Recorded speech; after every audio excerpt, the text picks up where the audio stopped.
certaines protections demandent des sacrifices pour qu'elles puissent agir de certaine façon. Ou alors certaines grilleries demandent souvent des sacrifices. Voilà, pour que ça puisse agir de certaine façon. Vous allez prendre le cas, par exemple, des crimes rituels. Les crimes rituels sont beaucoup plus actifs, sont beaucoup plus intenses, autant pour moi, quand c'est les périodes d'élection. Dans les pays, voilà, il y a tellement de satanisme. Quand c'est les périodes des élections, il y a beaucoup plus de crimes rituels. Vous savez que les esprits-là qui sont capturés, c'est une partie humaine qui sont utilisées pendant les périodes de crimes rituels, sont utilisés pour nourrir certains génies, certaines parties du corps, mais aussi certaines personnes qui sont tuées, les esprits sont utilisés pour être asservis. Vous avez par exemple le cas des statuettes. Les statuettes de protection. Dans les traditions, Bamileke par exemple, à l'ouest du Cameroun, il y a des petites statuettes de 15 cm et d'autres statuettes un peu plus grandes. Mais les petites statuettes de 15 cm, c'était les statuettes qui étaient réservées pour garder l'esprit de certains chefs, de certaines personnes très puissantes, et en faire usage au cas où. Il y a deux statuettes un peu plus grandes, comme par exemple vous allez voir le Nkisi et voilà, et d'autres. Ça chez l'Ouest, l'Afrique de l'Ouest s'appelle ça le Nkisi. Ces statuettes-là étaient utilisées aussi pour garder certains esprits. Mais quand on prenait certains esprits pour garder, c'était avec l'accord de la famille et c'était parfois aussi avec l'accord même du mort. Quelqu'un était dans une confrérie, dans un certain groupe, et il a été tombé d'accord que quand il va mourir, son esprit va être utilisé pour servir le groupe. Dans ce cas, on va dire qu'il y a une logique pour utiliser ces esprits-là. Mais ces esprits-là pouvaient être utilisés, par exemple, s'il y a problème de pluie, s'il n'y a pas de pluie dans le village, si la pluie ne tombe pas normalement, s'il y a problème de récolte, si les gens mettent trop de sorcellerie ou de quoi que ce soit, on peut utiliser ces esprits-là pour agir pour le bien de la communauté. Mais sur l'accord de cette personne-là à son vivant. Mais de nos jours, plus que celui qui maîtrise la recette, puisqu'il est, entre guillemets, affamé, le pays va mal, entre guillemets, un homme d'affaires vient lui proposer dans une petite somme, une somme de 1 million, de 500 000 et tout ça. Il accepte et il donne le rituel. La personne n'étant pas bien préparée pour gérer ce type d'esprit, va faire des dégâts avec. Donc voilà où les choses deviennent très négatives. Et de nos jours, voilà, les gens vont se rapprochent des sciences occultes, de la magie, ou des chefferies, des villages, des confréries, parce qu'ils veulent des pouvoirs. Et généralement, de nos jours, dans certains groupes, c'est que l'argent qui parle. Et voilà où le danger commence. Alors, pour finir, je vais vous raconter une histoire que j'ai vécue personnellement. C'est un proche de mon papa, un de ses amis très proches, qui avait donc été coopté par son oncle d'entrer dans une certaine confrérie. Le monsieur avait beaucoup d'argent. Et chaque fois qu'il venait au quartier, il partageait toujours l'argent. Voilà, il était toujours en train de partager l'argent. Il avait beaucoup d'argent. Le monsieur n'avait même pas 40 ans. Il avait une femme et 3 enfants. Son oncle a flatté d'entrer dans la confrérie de son village, lui disant qu'il aura les meilleures protections possibles. Il a dit OK. Il a en parlé à sa femme. Sa femme n'était pas très d'accord. Mais il a insisté pour finir d'aller faire ces choses. Il a été initié dans la confrérie du village et on l'a fait des protections. On l'a fait comprendre que même s'il y a des fusillades, même s'il y a un accident dans n'importe quoi, il ne peut pas mourir. Il va sortir sain et sauf. Plus tard, l'année qui suivait, il avait un voyage très important à faire. Il a pris l'avion. Il y a un cas de Banga Pongo, si je ne me trompe pas, qui s'était passé. Donc c'était l'avion qui était tombé au Cameroun là. Ça fait pas 20 ans, hein. Peut-être ça fait Bon, le temps passe vite. Bon, peut-être ça fait 20 ans même. Ça fait longtemps quand même. Je pense que j'étais bien petit à cette époque-là. Et le monsieur avait, je pense que il ne devait pas voyager, dans le sens où soit il était en retard, soit il n'avait pas de billet. Mais dans tous les cas, ce que je sais, c'est qu'il avait négocié avec quelqu'un pour prendre le billet de la personne. Il a pris le billet, il a pris le vol. Et l'avion a craché.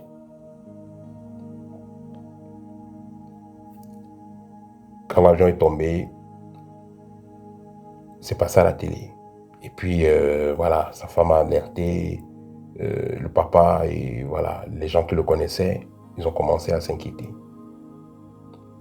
Quand les recherches ont été faites et tout, le corps de l'oncle du monsieur a été retrouvé, de l'ami du papa, a été retrouvé sain et sauf. Seulement que il avait une trace au front. Donc, il a disparu de l'avion. C'est vrai, il a disparu.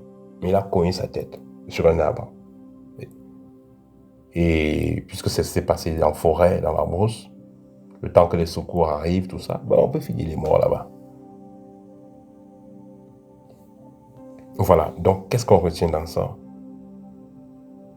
C'est pas parce qu'on a de l'argent qu'on va acheter des pouvoirs sans penser à s'initier. Initier, ça ne veut pas dire ici que vous allez faire les dernières, les plus grandes initiations compliquées possibles. C'est déjà, il faut noter que quand vous prenez certains pouvoirs, vous n'avez plus envie de développer certaines choses parce que vous dites que vous êtes déjà arrivé. Et c'est là le danger. Celui qui suit une voie initiatique normale,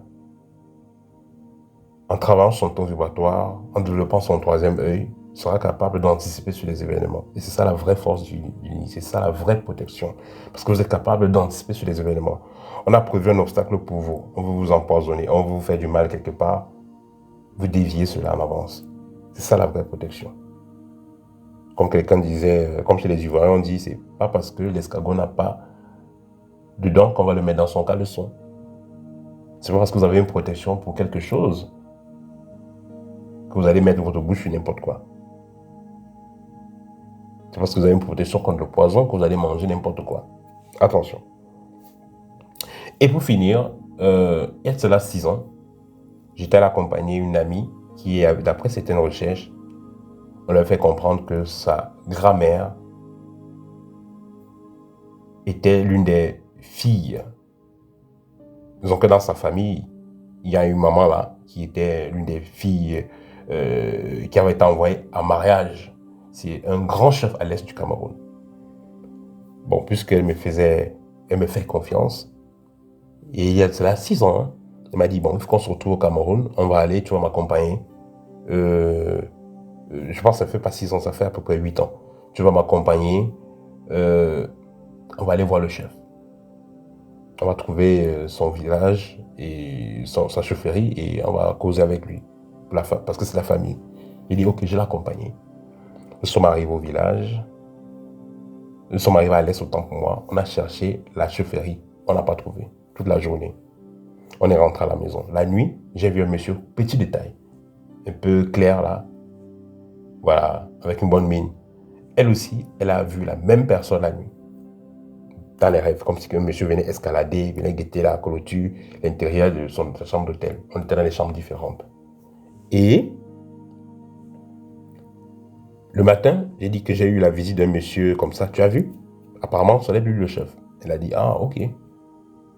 Et le frère, parce qu'on était 3, elle était avec son frère, on va dire son cousin, lui n'a rien vu.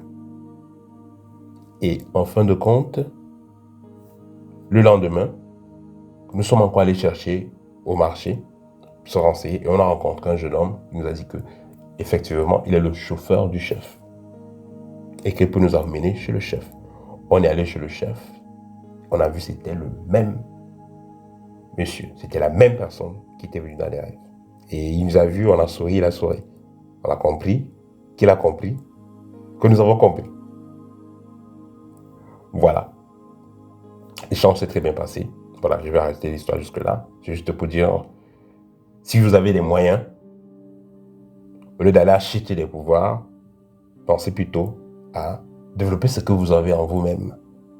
Parce que quand vous êtes en harmonie avec vos guides, avec vos ancêtres, ils vont vous guider, ils vont vous conseiller. Vous n'allez pas louper des événements importants dans votre vie, jamais. Tandis que si vous avez juste pris des pouvoirs, ça va développer la négligence, vous n'allez pas développer certaines capacités. Et certains pouvoirs aussi vous déconnectent de vos ancêtres. Vous allez prendre un pouvoir, il faut sacrifier un enfant, il faut sacrifier un humain. Vous êtes déconnecté de vos ancêtres, vous êtes souillé. C'est pourquoi vous avez vu certains chefs d'État qu'on venait attraper comme n'importe comment, on venait les piéger, on les attrapait, avec les gris et tout ça. On attrape le chef d'État, on enlève les gris qu'il a suivi, on brûle, on le fait. Il y a un chef d'État comme ça, qui avait été attrapé, je ne connais pas son nom, je ne me rappelle plus de son nom. Il avait été, voilà, on l'a promené nu dans toute la ville. Voilà, il y a un coup d'État, on l'a promené tout nu dans la ville, après on l'a tué bizarrement. C'était un chef d'un pays qui parlait l'anglais.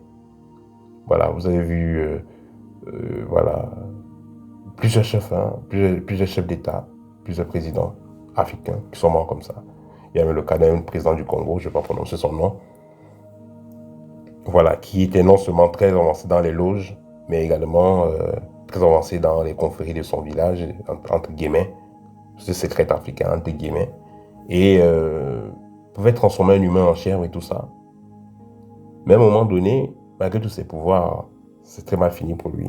Il se retrouve en train de sacrifier ses propres enfants, vous en train d'enterrer vos propres enfants.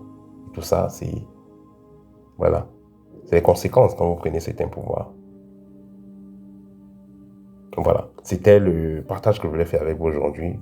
Encore pour sensibiliser la jeunesse. Voilà. C'est pas parce que vous avez l'argent, les moyens que vous allez aller prendre du n'importe quoi. Soit disant que vous voulez avoir ceci, vous voulez que ça fasse ceci. Voilà. La meilleure protection consiste à être en équilibre avec soi-même et avec ses familles invisibles, c'est-à-dire votre ange gardien et vos ancêtres.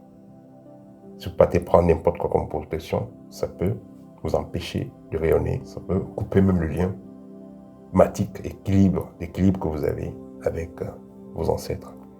Partagez la vidéo, ça va aider. Vous savez, nous devons sensibiliser la jeunesse afin que certaines erreurs ne soient pas répétées, afin que nous puissions faire une génération meilleure. Partagez la vidéo. Au TEP.